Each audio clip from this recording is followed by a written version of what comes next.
మా భారత్ మహిళల సింధూరము గన్ పౌడర్గా మారితే ఎలా ఉంటుందో శత్రువు పాకిస్తాన్ వాళ్ళు ఇవాళ చూశారు అని మోదీ గారు ఒక చాలా పెద్ద స్టేట్మెంట్. అంటే ఆపరేషన్ సింధూర్ తరువాత మీకు రాజస్థాన్లో బీకనేర్లో ఒక పెద్ద సభలో ఆయన మాట్లాడిన మాటలు. సో ఈ విషయాలను ప్రస్తావిస్తున్నప్పుడు 22 నిమిషాలలో పాకిస్తాన్ అంతు చూసాము. ఏంటండి 22 నిమిషాలు అంటే 9 అతిపెద్ద తీవ్రవాదుల స్థావరాలు మోదీ గారు స్వయంగా ప్రకటించడం. సో ఇంతంత పెద్ద తీవ్రవాద స్థావరాలను పోషిస్తున్న పాకిస్తాన్ వాళ్ళ 11 ఎయిర్ బేసులను మేము 22 నిమిషాలలో పూర్తిగా నాశనము చేయడం, డెస్ట్రాయ్ చేయడం. సో క్యాపబుల్ ఇండియా అంటే వాళ్ళు ఏమనుకున్నారు, ఎంత చేసినా ఎన్ని తీవ్రవాద దాడులు చేసినా భారత్ సైలెంట్గా ఉంటుంది, మళ్ళీ డిప్లొమసీ అంటారు, మళ్ళీ నెగోసియేషన్స్ అంటారు. ఇలాగే అంటే వీళ్ళు చేతకాని వాళ్ళను అనుకున్నారు. అంటే ముంబై దాడులను రెఫర్ చేస్తూ అంత పెద్ద దాడులు జరిగినా కూడా మన వైపు నుంచి ఎటువంటి రెస్పాన్స్ లేకపోవడము సో భారత్ యొక్క బలహీనత.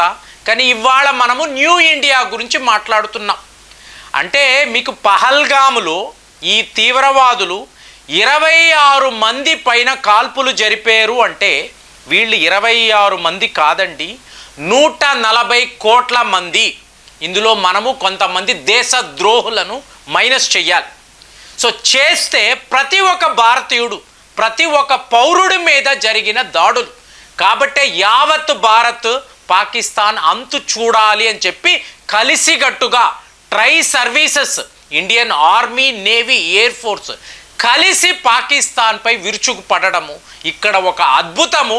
పాకిస్తాన్ ఇకనైనా తన తప్పుని ఒప్పుకొని వాళ్ళు ఒక మంచి మార్గంలో ఉంటారు అని అనుకుంటే, అంటే అనుకునే సందర్భంలో కుక్క తోక వంకర ఇదే కదా. సో ఇప్పుడు ఇవాళ రెండవ వార్త ఏమిటి, మోదీ గారు ఇది మాట్లాడుతున్న సేమ్ డే చైనా వాడు నాకు భారత్తో స్నేహము కావాలి, మీకు డ్రాగను ఏనుగు కలిసి నృత్యము చెయ్యాలి, ఇలాంటి స్టేట్మెంట్స్ ఇస్తున్న చైనా వీడేం చేశాడు, నేరుగా పాకిస్తాన్కి J-35A అనబడే యుద్ధ విమానాలను నేను ఆగస్టు లోపల సప్లై చెయ్యబోతున్నాను, 50% డిస్కౌంట్స్ ఇస్తున్నాను. పాకిస్తాన్కి సంబంధించిన పైలట్లు ప్రస్తుతము చైనాలో ట్రైనింగ్ తీసుకుంటున్నారు. సో ఇది ఎంత పెద్ద వార్త. పాకిస్తాన్ వాడి వద్ద 5th జనరేషన్ యుద్ధ విమానాలు ఉంటే భారత్కు ఎంత ప్రమాదము. సో మన దేశంలో చెప్తున్నా కదా, మేధావులు అంటే ఒక వర్గము ఇదే పనిగా ఏం జరిగిందో తెలియదు, ఆపరేషన్ సింధూర్ తరువాత భారత్ పైన, మోదీ పైన, అలాగే మన మిలిటరీ పైన మీకు ఎక్కడ పడితే అక్కడ ఫేక్ వార్తలను ప్రచురితం చేయడానికి వీళ్ళు సిద్ధముగా ఉన్నారు. మరి ఎవరెవరు వీళ్ళకి డబ్బులు ఇస్తున్నారు, ఎందుకు ఇస్తున్నారు, వీళ్ళు ఎందుకు మనకు వ్యతిరేకంగా ఇంత పెద్ద క్యాంపెయిన్ చేస్తున్నారో తెలియడం లేదు. ఇవాళ పాకిస్తాన్ వద్ద చైనా వాడి 5th జనరేషన్ యుద్ధ విమానాలు J-35 ఆగస్టు నెలకు 40 విమానాలను మేము వాళ్ళకి ఇస్తున్నామని చెప్పి వీళ్ళు ప్రకటించారు. సో వెంటనే మీకు ప్రముఖ పత్రికల్లో అంతా పెద్ద పెద్ద కథనాలు. ఎవరైనా యువకులు చూస్తూ ఉంటే లేదా యుద్ధ నిపుణులు మీరు చెప్పాలి, ఏమండి ఇవాళ People's Liberation Army, air force వాళ్ళే J-35 అనబడే విమానాన్ని వాడడం లేదంటే, ఇంకా కూడా ట్రయల్ పీరియడ్లోనే ఉన్నాయి.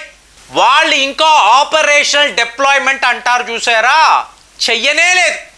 అంటే వాడి సొంత ఎయిర్ ఫోర్స్ కోసము వాడు J-35ని ఇంకా సిద్ధము చెయ్యలేదు. అలాంటిది ఆగస్టు నెల 40 J-35 విమానాలు నేను పాకిస్తాన్కి ఇస్తున్నాను అని చెప్పి ఒక పచ్చి అబద్ధాన్ని ప్రపంచానికి చెప్పడము.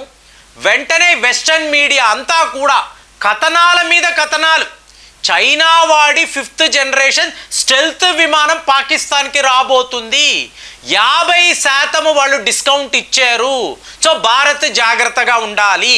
అర్థం ఏమిటి, ఐదర్ మీరు అమెరికా వద్ద F-35 విమానాలు కొనాలి, ఆరు మీరు రష్యా వద్ద సుఖాయ్ 57 విమానాలు కొనండి, ఇమీడియట్గా కొనండి. అంటే మన డిఫెన్స్ బడ్జెట్ను పెంచడానికి ఇలాంటి ఒక ప్రచారాన్ని వీళ్ళు మొదలుపెట్టారు. అంటే ఒక వార్తను చదివేసి ఇది నిజము అని మనం అనుకున్నాము అనుకోండి, ఎటువంటి అనాలిసిస్ లేకుండా, డేటా కలెక్షన్ లేకుండా మనకు వస్తున్న నెట్వర్క్ ఉంటుంది కదా, ఆ నెట్వర్క్ని క్షుణ్ణంగా పరిశీలించకుండా ఇలాంటి వార్తలను మీరు నమ్మేరు అనుకోండి, ప్రతి ఒక్క భారతీయుడు బాబోయ్ చైనా పాకిస్తాన్ 2 ఫ్రంట్ వార్కి సిద్ధపడ్డారా ఇవన్నీ ఆలోచిస్తారు. మనము ఒక ఇన్విజిబుల్ వాల్ అనే దాన్ని ఇవాళ ఇంటర్నేషనల్ బార్డర్ LOC వద్ద నిర్మించి ఉన్నాం. సో దీనిని ఛేదించాలి అంటే మీకు ప్రపంచ స్థాయిలో ఒక అమెరికా, రష్యా తప్ప ఏ ఒక దేశము చెయ్యలేదు, ఆల్రెడీ ప్రూవ్ అయ్యింది. కానీ ఈ ప్రచారాన్ని చూడండి ఫ్రెండ్స్, ఒకటి గుర్తుపెట్టుకోండి, ఇప్పుడు ఈ J-35 5th generation fighter jet అని మాట్లాడుతున్నారు చూసారా, ఇది ఒక మామూలు డబ్బా అండి. అయ్యో అదేంటండి అలా అంటున్నారు, స్టెల్త్ టెక్నాలజీ కదా అంటారు. అలా ఉండదు. మొన్న హూదీస్ ఆల్మోస్ట్ అమెరికా యొక్క F-35 విమానాలను కూల్చేదాకా వచ్చేసారు. సో సడన్గా ఈ రేడార్స్ ఓపెన్ అప్ అవ్వడము, ఓహో ఇలాంటి మిజైల్లు మన మీదకి వస్తున్నాయని తెలిసి అక్కడి నుంచి అక్కడ మీకు F-35 విమానము అమెరికా వద్దకు పారిపోవడం, ఇది జరిగింది. హూదీస్ అంటే ఎవరండి? తీవ్రవాదులు. వాళ్ళ దగ్గర ఎలాంటి ఆయుధాలు ఉంటాయి, వాటిని పెట్టుకొనే అమెరికా వాడి 5th జనరేషన్ F-35 విమానాన్ని కూల్చే పరిస్థితి ఏర్పడింది. అలాంటిది కంట్రీ టు కంట్రీ, భారత్లో ఉన్న ఆయుధాల గురించి ఎన్ని వీడియోస్లో మాట్లాడాము. ఇప్పుడు చైనా వాడు ఈ J-35 అనబడే విమానాన్ని పాకిస్తాన్ వాడికి ఇచ్చాడు అనుకోండి, దీనిని ఇంటిగ్రేట్ చేయడానికి మీకు 2 ఏళ్ళు పడుతుందండి. ట్రైనింగ్ తీసుకుంటారు, కానీ విమానాలు ఒక్కసారి పాకిస్తాన్ ఈకో సిస్టంలోకి వచ్చిన తరువాత దీని మెయింటెనెన్స్ అనండి, స్పేర్ పార్ట్స్ అనండి, రేడార్స్ అనండి, అలాగే మీకు ఎలక్ట్రానిక్ వార్ఫేర్, మీకు శాటిలైట్ ద్వారా దీన్ని అనుసంధానం చేయడము, ఈ నెట్వర్క్ను క్రియేట్ చేయడము, అలాగే మీకు హయ్యర్ అంటే గ్రేటర్ బ్యాండ్ విడ్త్ దీనిని క్రియేట్ చేసుకోవడము, ఇదంతా పాకిస్తాన్ చేసుకోవాలి. ఒక్క విమానం వీళ్ళ వద్దకు వస్తే వెంటనే అదేదో అద్భుతాలు చేస్తాయి అంటే చైనా వాడే ఇంకా చెయ్యలేదు. ఇప్పుడు ఇవ్వాలి అంటే JF-17 కాదు కదా, J-20 విమానాలు ఇవ్వచ్చు కదా, ఇవ్వలేదు. సడన్గా వార్తలేంటి, J-35 అంటే F-35కి ధీటుగా మేము విమానాలు తయారు చేసామని చెప్పి వాడు చెప్పుకుంటున్నాడు. వాటిని వాడడం ఎలాగో చైనా వాడికే తెలియదు. ఇంకా కూడా ట్రయల్ పీరియడ్లోనే ఉంది, ఇంకా కూడా ప్రొడక్షన్లోనే ఉంది. ఈ విమానాలు పనిచేస్తాయా పని చేయవా ఎవడికి తెలియదు. ఈ టైంలో ఆగస్ట్ అంటే ఎంత అండి, ఇంకొక 2 నెలలు, 2 నెలల్లో 40 J-35 విమానాలు నేను పాకిస్తాన్కి ఇస్తున్నాను అంటే దీన్ని నమ్మేవాడు ఎవడు? ప్రతి వాళ్ళకి తెలుసు నిజాలు. కానీ ఇలాంటి ప్రచారం మీకు ఒక తెలుగు ప్రముఖ పత్రికలో ఫస్ట్ పేజీలో ఇది చదివినప్పుడు ఇది ఒక ఫేక్ న్యూస్ అని వాళ్ళు రాయాలి. అలా రాయడం లేదు. భారత్ జాగ్రత్తగా ఉండాలి, చైనా వాడు పాకిస్తాన్కి ఇలాంటి విమానాలు ఇస్తాడా? మీరు చూడండి, ఈ వీడియోని నోట్ చేసుకోండి.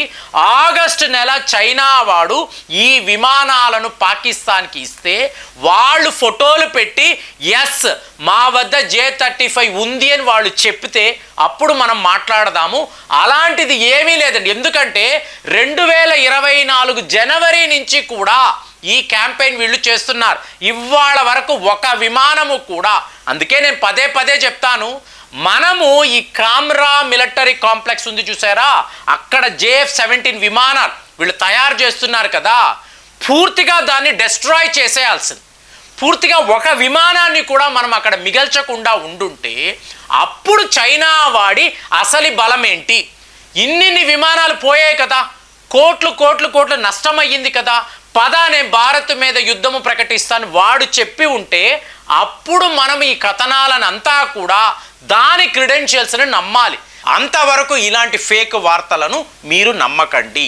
మరి చైనా వాడి ఈ J-35 ఈ విమానము గురించి మీరు ఏం ఆలోచిస్తున్నారు? నిజంగానే వీడు పాకిస్తాన్కి ఇస్తాడా? కామెంట్స్లో రాయండి. మళ్ళీ వచ్చే వీడియోలో కలుద్దాం. జై హింద్.